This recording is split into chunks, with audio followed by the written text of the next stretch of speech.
예수님을 믿는 자에게는 성령께서 함께 하십니다. 예수님께서는 이러한 성령에 대해서 보혜사라고 말씀하셨습니다. 요한복음 14장 16절에서 17절 말씀을 보면 이렇게 말씀하십니다. 내가 아버지께 구하겠으니 그가 또 다른 보혜사를 너희에게 주사 영원토록 너희와 함께 있게 하리니 그는 진리의 영이라. 세상은 능히 그를 받지 못하나니 이는 그를 보지도 못하고 알지도 못함이라. 그러나 너희는 그를 아나니 그는 너희와 함께 거하시며 또 너희 속에 계시겠습니다. 이렇게 말씀하셨습니다. 예수님께서 보혜사를 말씀하셨는데 이 보혜사는 우리나라 말로 하면 은혜로 돕는 스승이라는 뜻입니다. 은혜를 베풀어 주시고 우리 인생의 스승이 되셔서 우리를 가르치시고 지도하여 주시고 인도해 주신다는 것입니다. 그러므로 예수님께서 십자가에서 죽으시고 부활하셔서 하나님 보좌 우편에 계시고 그리고 나서 이 땅에 오신 분이 성령이십니다. 성령께서는 예수님의 이름으로 교회를 세우시고 교회 안에서 성도들을 통하여 또한 교회 밖에서 성도들을 통하여 하나님 나라 역사를 이루어 가시는 것입니다. 그러므로 예수님 당시에는 제자들 가운데 예수님이 함께 계셔서 가르치셨고 인도해 주셨어요. 그러나 예수님께서 죽으시고 부활 승천하신 이후에는 예수님이 이 땅에 없으십니다. 그러므로 제자들 입장에서는 예수님이 없으니 얼마나 공허하고 두렵고 무섭겠습니까? 전에는 예수님 한 분만 따라다니면 됐는데 이제는 그럴 수가 없어요. 그때에 그들을 붙들어 주시는 분이 바로 성령이셨습니다. 성령께서 오순절 마가다락방에 120명의 성도들이 기도할 때 그곳에 임하셨고 성경을 보니까 불의 혀같이 갈라지는 성령의 형상이 보이고 그 성령께서 각 사람 위에 임하시면서 본격적인 이제 성령의 시대 또한 교회의 시대가 열려졌습니다. 그래서 교회를 세우시는 분은 성령이시고 우리가 이곳에 모여서 교회 공동체로 함께하지만 이 예배를 주관하시는 분은 성령이십니다. 성령께서 예배를 통하여 하나님의 영광을 이루시고 또한 복음의 역사를 이루어 가시는 것입니다. 예수님께서는 요한복음 14장 26절에서 보혜사 곧 아버지께서 내 이름으로 보내실 성령 그가 너에게 모든 것을 가르치고 내가 너에게 말한 모든 것을 생각나게 하리라고 말씀하셨습니다. 그러므로 성도들의 심령 안에 계시고 또한 교회 공동체를 주장하시는 성령께서는 독단적으로 혼자 무언가를 하시는 분이 아니라 예수님께서 이 땅에 계실 때 가르치셨던 그 말씀을 그대로 받아서 그 말씀을 생각나게 하시고 깨닫게 하심으로 예수님의 말씀대로 살아가도록 돕는 분이 성령이십니다. 그러므로 예수님의 하시는 말씀과 성령께서 깨닫게 하시는 말씀이 분리될 수가 없어요. 같은 말을 하신다는 거죠. 그래서 우리가 기도할 때 하나님의 말씀이 떠오르거나 신앙생활할 때 찬송이나 또 말씀 내용, 설교 내용이 내 심령 안에 들어와서 역사하는 것은 성령께서 그것을 우리 안에 깨우쳐 주시는 것이죠. 이 말씀을 따라 살아가라. 이 말씀의 진리를 따라 예수님의 길을 떠나가라고 우리에게 성령께서 계속해서 예수님의 말씀을 환기시키고 깨닫게 하시고 그 말씀을 토대로 바른 신앙의 길을 갈 수 있도록 인도해 주시는 것입니다. 그러므로 성령의 역사는 하나님의 말씀을 중심으로 온전히 이루어지는 것이라면 우리가 이 세상에는 또 다른 영이 있으니 사탄 마귀의 영이 있습니다. 하나님을 대적하고 하나님 나라 역사를 회방하는 영이 있어요. 그러므로 성령의 역사가 있다면 마귀적인 역사가 있는데 마귀는 예수님의 말씀의 가르침을 왜곡시키고 그 말씀 그대로 나가지 못하게 회방합니다. 그러므로 어떤 영적인 체험을 했고 어떤 음성을 들었고 어떤 환상을 보았다 할지라도 그것이 하나님의 말씀을 벗어나 있다면 그것은 성령의 역사가 아니라 악한 마귀의 역사인 것입니다. 그래서 영적 체험을 했다고 하면서 그릇된 환상과 그릇된 음성을 듣고 엉뚱한 길로 가는 분들이 있어요. 그것은 성령의 역사하심을 바르게 이해하지 못했기 때문입니다. 그러므로 성령께서 기록된 하나님의 말씀을 따라 우리에게 말씀하시고 깨우쳐 주신다면 우리에게 중요한 것은 하나님의 말씀일 것입니다. 말씀을 알아야 이것이 성령의 역사하심인지 어둠의 권세의 역사인지 분별을 할 거 아니겠습니까? 요한일서 4장 1절에 사랑하는 자들아 영을 다 믿지 말고 오직 영들이 하나님께 속하였나 분별하라. 많은 거짓 선지자가 세상에 나왔음이라고 되어 있어요. 그러므로 말씀을 알아야 이것이 사단의 영이고 또는 성령의 역사인지 이걸 분별을 할 수 있고 깊은 영적인 세계에 가서 하나님을 만나고 그분의 은혜를 누릴 수가 있는 것입니다. 그러므로 영적인 깊이가 더해지면 더해질수록 그 밑바탕에는 더 견고한 하나님의 말씀이 있어야 됩니다. 말씀은 내가 싫고 나는 영적인 체험을 많이 하고 싶습니다. 천국도 보고 싶고 하나님의 음성도 듣고 싶고 환상과 꿈과 모든 역사를 이루시는 주님을 보고 싶습니다. 이런 생각을 갖고 있다면 위험한 것이죠. 잠시 잠깐은 성령의 은혜를 누린다 해도 미혹의 영이 찾아와서 하나님의 역사인 것처럼 미혹을 하면 문제가 심각해져요. 그래서 교회 안에서 예언의 은사를 가지고 있다, 신유의 은사를 가지고 있다 하지만 이 말씀 위에 세워지지 않은 은사의 역사를 행하면 반드시 교회는 두 쪽, 세 쪽, 네 쪽으로 나뉘어지고 갈등이 일어나게 되고 교회가 부흥하긴커녕 분열해서 무너진 일들이 일어나게 됩니다. 그러므로 영적인 깊이를 통해 성령의 역사를 체험하고 싶다면 반드시 기본적으로 말씀의 토대를 견고하게 해야 됩니다. 더 깊은 체험을 원할수록 하나님의 말씀을 더 가까이 하고 그 말씀을 듣고 그 말씀을 깨우치고 이해하는 이 말씀의 바탕이 반드시 병행되어야 그 사람의 신앙이 하나님 안에서 바르게 자라나고 하나님의 성령의 인도하심 안에 머물 수가 있는 것입니다. 여러분, 성도가 성령의 인도하심을 받는 것은 선택사항입니까? 필수사항입니까? 필수죠. 성경에서는 선택하라고 하지 않습니다. 너가 원하면 성령의 인도함을 받고 원치 않으면 내가 네 스스로 독학하듯이 신앙생활해도 된다고 말씀하지 않아요. 예수님께서는 반드시 이 성령을 받아야 한다고 말씀하셨어요. 그래서 예수님께서 십자가에서 죽으시고 부활하신 이후에 제자들이 문을 닫아 걸고 두려워 떠는 그곳으로 오셔서 숨을 크게 내쉬면서 성령을 받으라 말씀하는 거죠. 성령의 도우심 없이는 사람이라는 것은 연약하기 때문에 밖에서 핍박이 오고 어려움이 오면 문 닫아 걸고 두려워할 수밖에 없습니다. 아무 말도 할 수 없고 그저 예수님을 믿지만 밖에 나가서 신앙생활을 온전히 할 수가 없어요.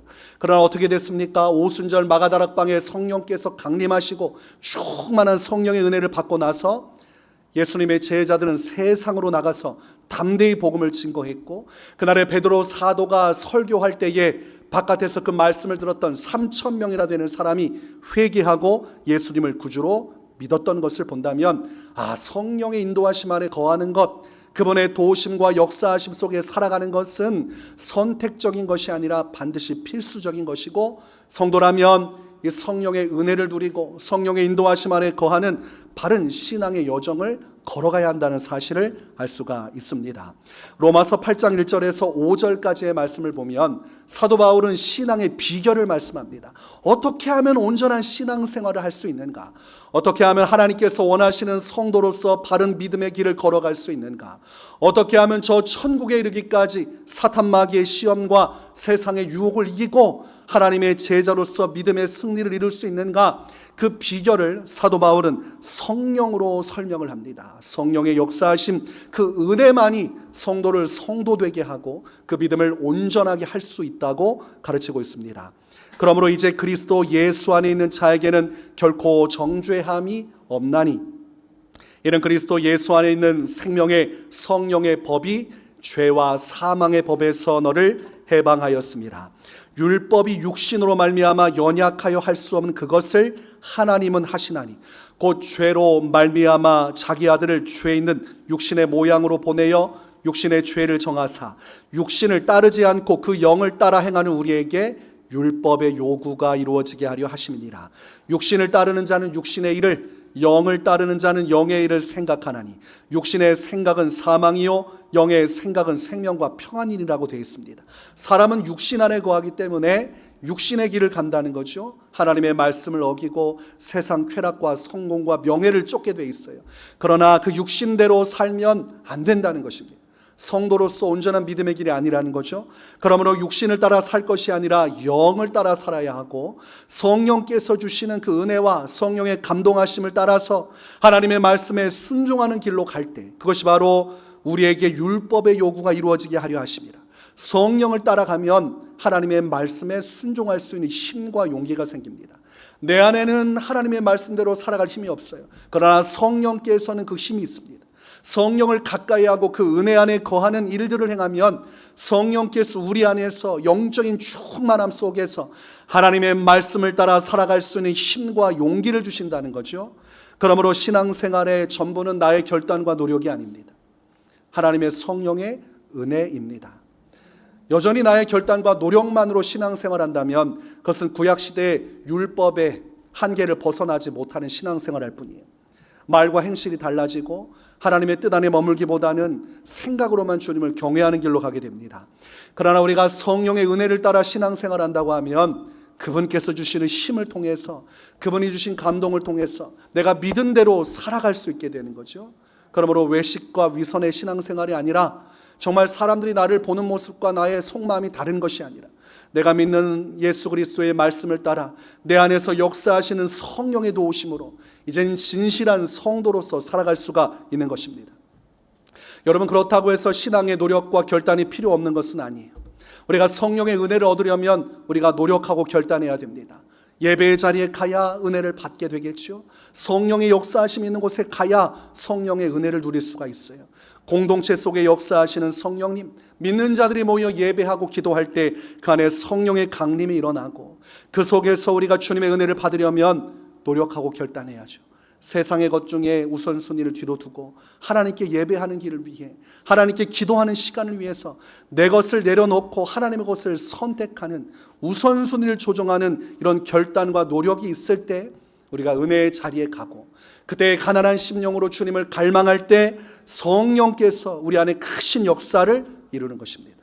대가를 지불하지 않고 얻을 수 있는 것은 없어요. 남녀간에 결혼하려고 하면 남자가 어떤 일을 합니까? 꽃도 주고 백도 주고, 제일 좋으면 뭐 자동차도 사주면 좋겠고, 뭔가 줘야 나오는 게 있을 거 아닙니까? 결단하고 노력하고 최선을 다할 때 우리가 남녀간에도 결혼하고 가정을 이룰 수 있는데, 하나님의 은혜를 받기를 원한다면서 살아계신 하나님을 만나고 그분의 역사를 누리고 싶다고 하면서 우리가 아무것도 하지 않으려 한다면 그것은 우리가 인간적으로도 맞지 않는 것이고 영적으로도 맞지 않는 것이죠. 사모하는 마음으로 내 시간과 노력을 들여 주께 나갈 때 성령께서는 우리 안에 역사해 주시는 것입니다. 그러므로 임박한 말세의 시대에 성경은 어둠의 권세가 더 역사하리라고 말씀합니다. 하나님 나라는 눈에 보이지 않아요. 천국이 있고 지옥이 있지만 눈에 보이지 않습니다. 하나님은 살아계시지만 눈에 보이지 않아요. 사탄 마귀와 그의 졸개 귀신들도 존재하지만 눈에 보이지 않습니다. 그러나 실제합니다.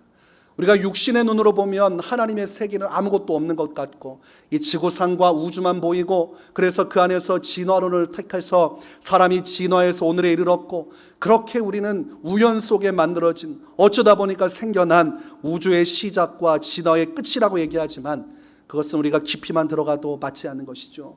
우연한 생김이 어디 있습니까?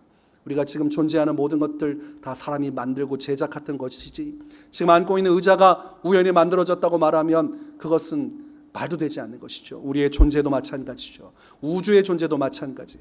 보이지 않지만 살아계신 하나님께서 하나님의 능력으로 만드셨고, 지금 우리가 흘러가는 모든 인생 속에서도 하나님의 살아계심의 역사는 계속되어지고 있습니다. 그러므로 성령의 역사가 내 눈에 지금 보이지 않는다고 해서 없는 것이 아닙니다. 하나님의 말씀을 따라 성령은 지금 예수님을 믿는 우리 안에 계시고 우리 안에서 역사하고 계시고 우리를 가르치시고 지도하시면서 저 천국으로 인도해 가시는 것입니다.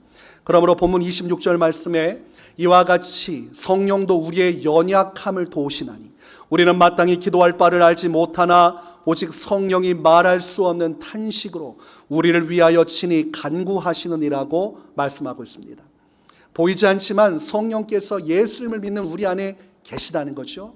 그리고 그 성령께서 가만히 계시면서 쉬고 계신 것이 아니라 쉬지 않고 기도하신다고 되어 있어요. 그러면 내 안에 계신 성령께서 누구를 위해 기도하시겠습니까? 설마 내 안에 계신데 지금 다른 사람을 위해서 기도하고 계시겠습니까? 내 안에 계신 성령께서는 나를 위해 기도하시는 거죠. 그 기도가 어떤 기도냐면 오직 성령께서 말할 수 없는 탄식으로 친히 간구하신다고 되어 있어요. 성령께서 직접 우리를 위해 하나님 아버지께 기도한다는 거죠. 그래서 성경 말씀을 보면 하나님 아버지께서는 보좌에 계시고 그 우편에는 예수 그리스도께서 부활 승천하여 계시고 하나님의 성령께서는 사랑하는 성도들의 심령 안에 거하사 그곳에서 보좌에 계신 하나님 아버지를 향해서 간구하신다고 되어 있습니다. 우리의 연약함이라고 되어 있어요. 우리가 얼마나 죄 많은 인생이고 우리가 잠시라도 방심하면 깊은 죄악에 들어갈 수 있는 연약한 존재라는 것을 아시고 우리를 지키시기 위해서 성령께서 말도 못할 진정 어린 마음으로 탄식하면서까지 기도하고 계신다고 되어 있어요. 어떤 분들은 할아버지 때부터 아버지 그리고 자신에 이르기까지 3대가 예수님을 믿는 그런 가정이 있습니다. 더 나아가서 4대, 5대, 6대, 7대까지 가는 분들도 있고 주변에서 신앙생활하다 보면 주기철 목사님의 이 가문에 속한 그런 집안에서 신앙생활하는 분들도 있어요. 순교자의 집안이라고 하면 어휴 대단하구나 이런 생각도 들 때가 있습니다. 근데 그런 반면에 내가 처음 예수님을 믿게 되면 그것 때문에 마음이 조금 불편한 분들이 있어요. 저분은 3대, 4대, 5대 가문 대대로 하나님을 섬겼고 나는 이제 믿기 시작했는데 너무 불합리하지 않나. 저분들은 저렇게 기도해 주는 사람이 많고 옆에서 신앙생활하는 사람이 많은데 나는 이렇게 혼자 신앙생활하려니 참 힘들고 외롭고 못해 먹겠다. 이런 생각을 하는 분들이 있습니다. 제가 신학생 때 우리 신학과 선배 중에 한 분이 오열을 하면서 막 얘기하는 거예요.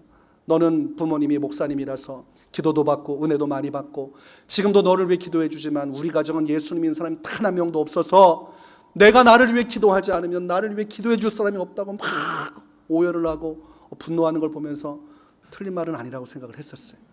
부모님이 기도를 해주고 계시기 때문에 그럼 받고 있으니까 맞는 말이잖아요. 그러면서 내가 기도해 주겠다고 얘기를 했더니 별로 은혜를 못 받더라고요. 가족이 나를 위해 기도해 주면 좋을 텐데 그러니까 자기가 힘들다는 겁니다. 하나님의 길을 가지만 기도해 주는 사람 없으니까 힘들다는 거예요. 그러나 오늘 성경 말씀은 그런 생각을 떨쳐버리게 하시죠. 우리 안에 계신 성령께서 우리를 위해서 말할 수 없는 탄식으로 계속해서 기도하고 계신다는 겁니다. 그때 이 말씀을 제가 전해줬어야 되는데 저도 생각을 못했어요. 안에 계신 성령께서 지금 계속해서 기도하고 계시는데 3대가 아니고 4대가 아니고 5대가 아니라도 하나님이 영이신 성령께서 기도해 주시면 그것으로 충분하지 않겠는가?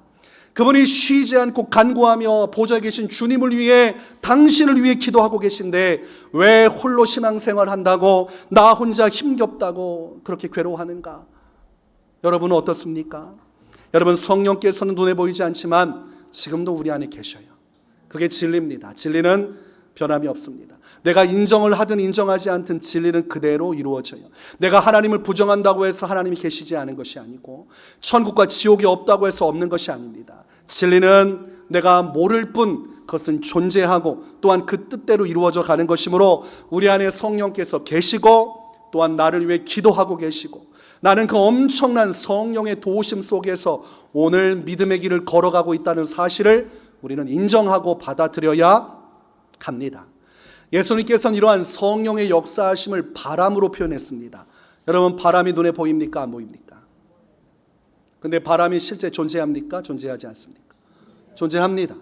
바람 눈에 안 보이지만 바람이 불기 시작하면 풀숲이 춤을 추기 시작하고 또 밖에 내온 빨래더미들이 열심히 이리저리 때로는 날아가기도 하고 그런 일들이 벌어져요. 바람이 있구나. 우리가 보이지 않지만 인정할 수밖에 없듯이 성령께서도 바람과 같이 역사하시고 예수님은 그런 성령의 역사를 말씀하셨어요. 요한복음 3장 8절에 바람이 임의로 불매 내가 그 소리는 들어도 어디서 와서 어디로 가는지 알지 못하나니 성령으로 난 사람도 다 그러하니라. 성령이 보이지 않으시지만 실제로 역사에서 한 영혼이 예수님을 구주로 믿게 하시고 그 믿음을 따라 천국을 소망하며 이제는 죽었던 심령이 살아나고 이제는 새롭게 거듭나서 하나님의 자녀로서 살아가게 하시는 이 성령의 역사를 바람의 역사로 설명을 한 것입니다. 성령의 역사는 지금도 수많은 영혼들을 구원의 길로 인도하고 계세요. 우리가 이곳에 온 것도 보이지 않지만 바람과 같이 역사하시는 성령의 바람이 우리의 인생 가운데 역사하셔서 우리를 이끌어가고 계시는 것입니다.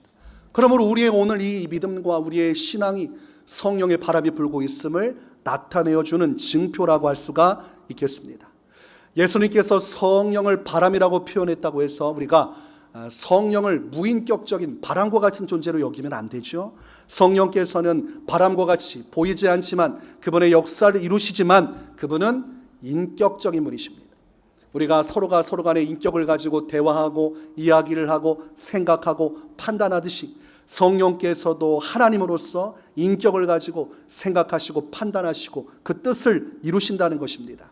그러므로 사도행전 10장 19절과 20절 말씀을 보면 베드로가 그 환상에 대하여 생각할 때에 성령께서 그에게 말씀하시되 두 사람이 너를 찾으니 일어나 내려가 의심하지 말고 함께 가라. 내가 그들을 보내었느니라. 이렇게 말씀하고 계십니다. 성령께서 지금 무엇을 하십니까?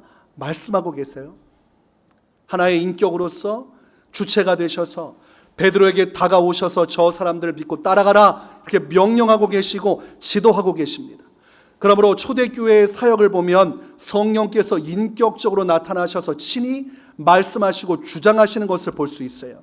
사도행전 13장 2절과 3절을 보면 주를 섬겨 금식할 때에 성령이 이르시되 내가 불러 시키는 일을 위하여 바나바와 사울을 따로 세우라 하시니 이에 금식하며 기도하고 두 사람에게 안수하여 보내니라고 기록하고 있습니다. 초대교회 성도들 입장에서는 베드로와 바나바와 함께 신앙생활하고 싶었어요. 근데 어느 날 금식하며 주님 앞에 기도할 때에 성령께서 나타나셔서 말씀을 하신 거죠. 바나바와 사울을 따로 세워서 안수하고 그들을 파송하라. 그래서 성령의 뜻에 의하여서 바나바와 사울을 따로 세웠습니다. 오늘날로 치면 이들을 무엇으로 파송하는 거죠? 선교사로 파송하는 것이죠. 그래서 그들이 하나님의 성령의 뜻에 순종하여서 나갔어요. 그러므로 여러분, 교회는 성령의 주도 속에서 그분의 인격적인 인도하심 속에서 그 방향을 정하고 나아가야 하나님 나라 역사를 이루는 것입니다. 교인들이 자신들이 의견을 모아서 우리의 생각대로 하는 것이 아니에요. 그건 바벨탑을 쌓는 것이죠. 성령께서는 교회 안에 계시고 성도 안에 계시고 이 공동체 안에 성령의 음성을 듣고 그분이 이끄신 대로 갈 때 하나님의 나라가 그 교회 공동체를 통해 이루어지시는 것입니다. 우리 안에 이렇게 역사하시는 성령님, 이 성령께서 우리 안에 기도하실 때 그 기도는 사랑의 기도고 완전한 기도입니다. 교회를 주장하실 뿐만 아니라 그 교회 안에 하나의 지체로서 존재하는 나의 심령 안도 계시는 주님, 그 성령께서 나를 위해 기도하실 때 그 기도는 대가를 받고 하는 기도가 아닙니다. 여러분이 성령께 무언가를 드린 적이 있나요? 나를 위해 기도해 주셨으니 감사합니다. 뭔가 우리가 대가를 드린 적이 없어요. 그러나 그분은 우리를 위해 기도를 시작하셨고 지금 예배하는 이 순간에도 성령께서는 기도하고 계세요. 그것은 무엇을 뜻하냐면 성령께서는 나를 사랑하심으로 대가 없이 나를 위해 은혜를 베푸시고 그 사랑을 기도로서 내게 표현해 주고 계시는구나. 그러므로 여러분, 우리 안에 계신 성령께서는 우리를 지극히 사랑하심으로 기도하시는 것입니다. 세상 다 나를 버리고 나를 미워한다 할지라도 아무도 없는 외롭고 처절한 광야 같은 인생 속에서도 확실한 것은 내 안에 계신 성령께서만은 나를 진실로 사랑하셔서 나 하나만을 위해서 지금도 기도하고 계신다는 사실입니다. 또한 성령께서 하시는 기도는 완전한 기도라고 말씀드렸어요. 왜냐하면 성령은 아무런 기도나 하시는 것이 아니기 때문입니다. 성경 말씀을 보면 성령은 하나님 아버지의 뜻대로 우리를 위해 기도한다고 되어 있습니다. 그래서 27절 말씀을 보면 마음을 살피시는 이가 성령의 생각을 아시나니 이는 성령이 하나님의 뜻대로 성도를 위하여 간구하심이라고 되어 있어요. 그래서 성령께서는 하나님 아버지의 뜻을 알고 하나님 아버지께서는 성령의 마음을 아십니다. 그러므로 성령께서는 하나님 아버지의 깊은 마음을 이해해서 오늘 나를 향한 하나님 아버지의 계획을 아시고 그 계획을 따라 나를 위해 기도해 준다는 것입니다. 각 사람을 향한 주님의 놀라운 계획의 그 뜻을 이루도록 하기 위해서 성령께서 내 안에서 아버지의 뜻을 따라 나를 위해 기도하니 그 기도는 완전한 기도일 수밖에 없어요.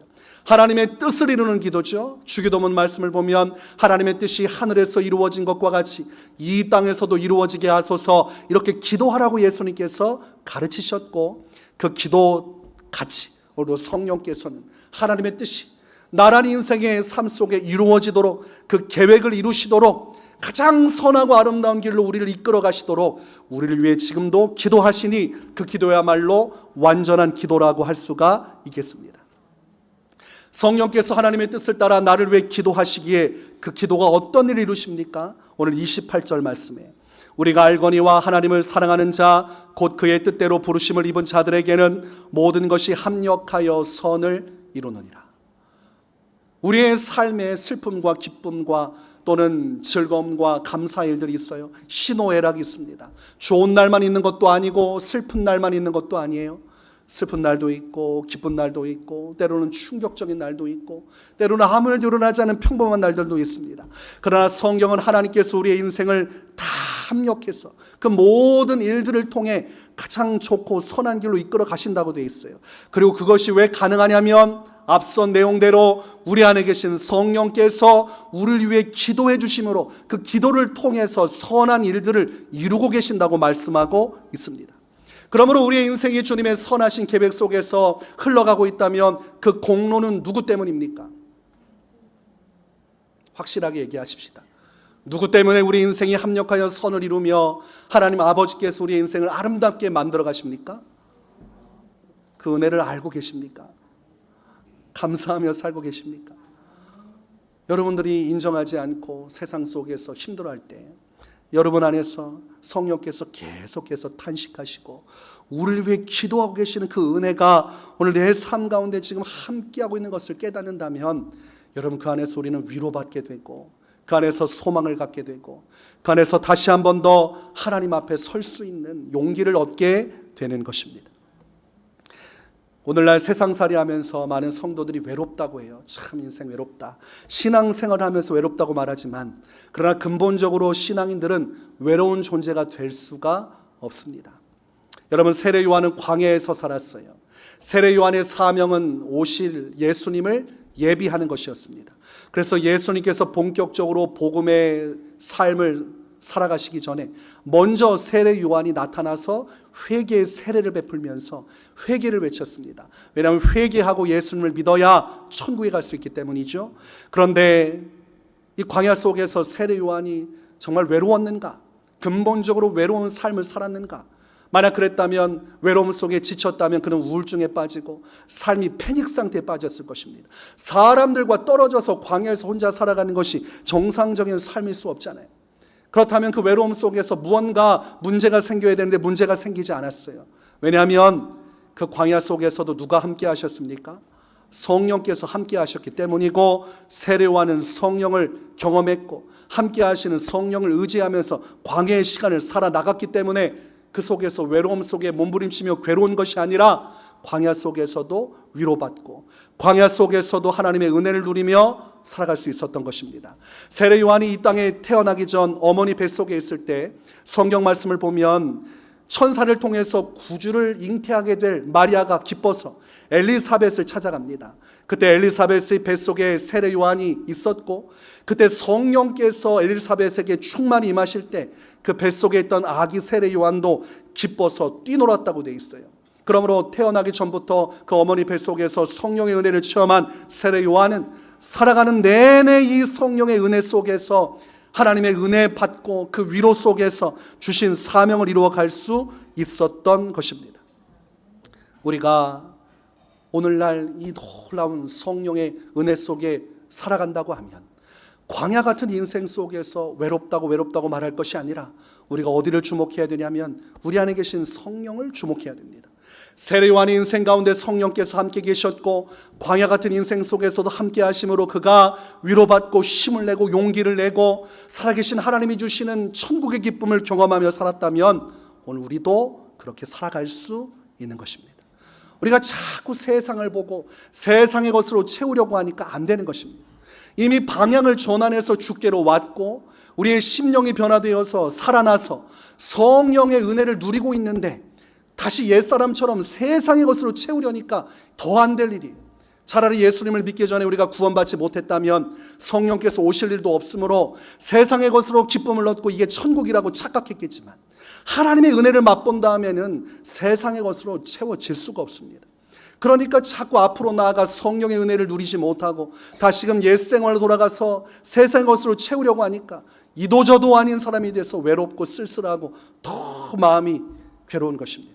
성도는 성령의 은혜로 채워야 하고 그 은혜 안에서 힘을 내고 용기를 낼 수 있다는 사실을 받아들인다면 우리에게 해결책이 있죠. 우리 안에 계신 성령님, 지금 내 안에 계시고 나를 위해 기도하시는 성령님 바라보면서 우리가 다시 한 번 더 힘을 내서 하나님의 성령께서 이끄시는 은혜의 자리로 나아가 정말 제대로 된 하나님의 은혜 맛보며 살아간다면 인생 외롭다고 말할 수 없어요.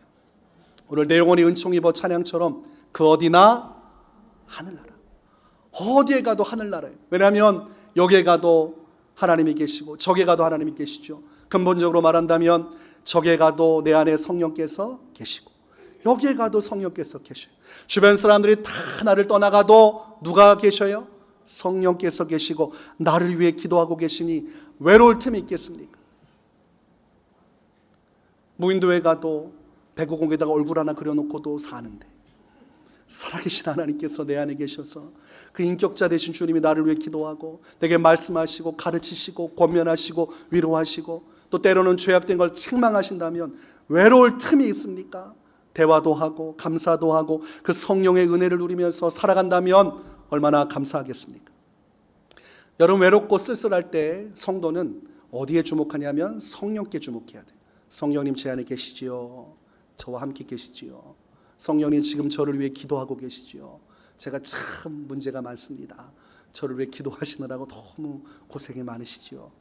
저 좀 도와주세요, 성령님. 그렇게 내 안에 계신 성령의 은혜를 인정하고 그분을 인격적으로 대하면 그분은 하나님이시고 나의 인생의 전부를 천국 갈 때까지 책임지시는 영이시기 때문에 그분은 도리어 기뻐하시고 우리 안에서 즐거워하십니다.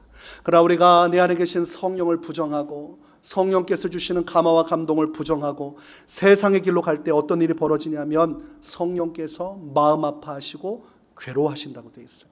다른 말로 슬퍼한다. 에베소서 4장 30절 하나님의 성령을 근심하게 하지 말라. 그 안에서 너희가 구원의 날까지 인치심을 받았느니라. 천국 갈 때까지 성령을 다 하나님 아버지께서 우리에게 부어주시고 동반자로 붙여주셨는데 너희와 함께 하시는 성령님을 가슴 아프게 하면 어떻게 하느냐. 너 천국 갈 때까지 너 지켜줄 분 성령님밖에 없는데 내 안에 계신 성령님을 슬프게 해서 그분을 고통스럽게 하는 것이 어찌 맞는 것이겠느냐. 성경은 말씀하고 있죠. 또한 데살로니가전서 5장 19절 성령을 소멸하지 말며 우리가 성령의 은혜를 따라 인도하심을 따라 깊은 은혜의 길로 가면 성령의 충만을 받습니다. 오순절 마가다락방에 임한 것처럼 나는 연약하지만 성령이 나를 지배하시면 담력을 갖게 되고 성령의 충만함을 입으면 성령의 은사가 나타나게 되고 성령의 9가지 열매가 나타나게 됩니다. 그 은사는 교회의 덕을 세우는 것이죠. 교회 안에서 서로가 주신 성령의 은사를 통해 서로를 섬길 때 교회는 풍성한 은혜를 받고 또한 우리가 세상적으로 살고 사탄 마귀를 닮아 살아가다가 이제는 성령의 은혜로 충만해지면 어떤 일이 벌어지냐면 하나님의 성품에 참여하게 됩니다. 그것을 신의 성품에 참여한다. 그래서 거룩해진다. 성화라고 표현을 하죠. 하나님을 닮아간다는 것이죠. 하나님을 닮아가게 하신 분이 성령이시고 그분의 충만함이 입을 때 우리의 삶은 완전히 달라지게 돼요. 그래서 전에는 폭력 빼고 깡패고 그리고 말도 못할 죄악을 저지르는 자가 진실로 회개하고 하나님 앞에 서면 그의 성령의 충만함을 받으면 그의 얼굴 표정이 바뀝니다. 여러분들의 표정은 어떻습니까? 바뀌셨어요? 저는 주변에서 정말 예수님 만나고 성령 충만함을 받아서 그 얼굴 자체가 완전히 바뀐 사람을 많이 봤어요. 해와 같이 빛나는 얼굴. 전에는 화가 가득하고 미움이 가득하고 세상 증오가 가득하고 입에서 온갖 악한 말들이 나오던 사람, 세상에 소망이 없다, 그리고 자살하는 꿈도 꾸면서 아무런 희망이 없던 자들이 정말 예수님 믿고 회개하고 이 성령의 충만한 은혜를 받고 얼굴이 해와같이 빛나고 그의 삶에 감사가 넘치고 하나님의 성령의 인도하심을 따라 거룩한 하나님의 형상을 닮아가는 것을 많이 보았어요. 여러분들도 지금 그 길을 가고 계시죠? 환하게 웃어봅시다. 서로 오해하지 않도록. 여러분, 교회 와서 인상 쓰면 나는 은혜가 없는 사람입니다 이렇게 얘기하는 것이기 때문에 물론 외식할 필요는 없지만 은혜를 충만히 받아서 우리가 오늘 살아계신 주님의 은혜를 누리면 표정부터 달라져요. 그래서 오늘 여러분 성령을 깊이 묵상하시기 바랍니다. 내 안에 계신 성령께서 나를 위해 기도하고 계신다. 힘이 납니까? 오늘 꼭 해보세요. 혼자 있을 때 성령께서 내 안에 계시니까 진리를 인정하고 내 안에 계신 성령께 감사하고 또 도움도 요청하고 또 힘든 일이 있을 때 상담을 요청하면 우리가 보혜사라는 말 속에는 상담가라는 것도 있어요. 내가 근심하고 어려워하는 알 수 없는 삶의 문제를 가지고 성령께 기도하고 또 성령의 도우심을 구하면 성령께서 환경을 열어주시고 또 사람을 보내주시고 또 어떻게 할지 지혜를 주시는 우리의 삶의 모든 구비구비 성령께서 다 하나하나 가르쳐 주시고 인도해 주십니다. 그러므로 성령 안에서 해결되지 못할 문제는 없습니다. 우리가 성령님만을 생각하고 인정하고 오늘 그렇게 믿음으로 살아간다면 인생 외롭지 않습니다. 따라서 해봅시다. 인생은 외로운 것이 아닙니다. 성령께서 내 안에 계시고 나를 위해서 기도하시기 때문입니다. 이 성령의 은혜를 따라 우리 하나님께 가까이 나가십시다. 야고보서 4장 8절 하나님을 가까이 하라 그리하면 너희를 가까이 하시리라. 성령께서 가장 기뻐하시는 일이죠. 성령의 부르심과 인도하심을 따라 하나님께 더 가까이 나아가서 하나님과 더 가까워지고 하나님 아버지의 그 뜻이 우리의 삶에 아름답게 이루어지는 매일의 순간을 누리시기를 주님의 이름으로 축원합니다.